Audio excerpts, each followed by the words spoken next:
Shobha Shetty Kannada industry నుండి వచ్చిన ఈమెకు తెలుగు ఆడియన్స్ ఊహించని రీతిలో క్రేజ్ని సంపాదించి పెట్టారు.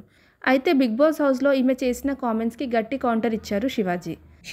శోభా శెట్టిల మధ్య 14th వారంలో గట్టిగానే గొడవైంది. శోభా శెట్టి చేసిన చిల్లరి బిహేవియర్కు విసుగు చెందిన శివాజీ, ఇలాంటి ఆడది మా ఇంట్లో ఉంటే పీక మీద కాలేసి తొక్కేసేవాడిని, ఇలాంటి దాన్ని ఎవడు పెళ్లి చేసుకుంటాడు అంటూ స్ట్రాంగ్ కమెంట్స్ను పాస్ చేశారు శివాజీ. ఆ తర్వాత నాగార్జున మందలించడంతో శివాజీ క్షమాపణ కూడా చెప్పారు. అయితే ఆ ఇష్యూలో చాలా మంది శివాజీకి మద్దతు తెలిపారు. బిగ్ బాస్ 97th ఎపిసోడ్లో శివాజీ బండారా మొత్తం బయట పెడతానంటూ శోభా శెట్టి శబ్దం చేయడంతో నాగార్జున కన్ఫర్మేషన్ రూమ్ కి పిలిచి ఏం బయట పెడతావో చెప్పు అని అడిగారు. అప్పుడు శోభా శెట్టి శివాజీ ప్రాంతీయ భేదం చూపిస్తున్నారంటూ నాగార్జునకు కంప్లైంట్ చేసింది.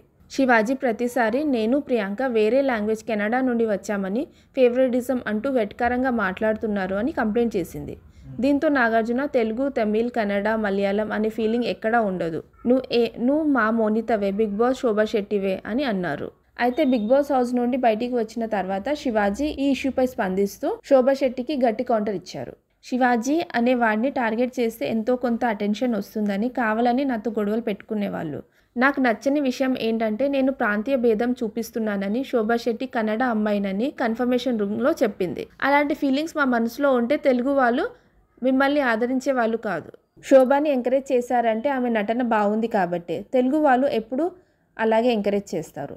నువ్వు ఎక్కడి నుండి వచ్చావని చూడరు, నువ్వే అనవసరంగా గెలుక్కున్నావు, నేను బయట అమ్మాయిని అని నీకు నువ్వే చెప్పుకోవడం నాకు చాలా చీప్గా అనిపించింది. ఇలాంటి పనులు ఎప్పుడు చేయకు. తెలుగు సీరియల్స్ చేస్తూ మళ్ళీ మనల్నే అనడం కరెక్ట్ కాదు. ఇలాంటి మాటలు ఎప్పుడు మాట్లాడొద్దు, అది నీకు మంచిది కాదు, నాకు మంచిది కాదు అంటూ శోభా శెట్టికి గట్టి వార్నింగ్ ఇచ్చారు శివాజీ.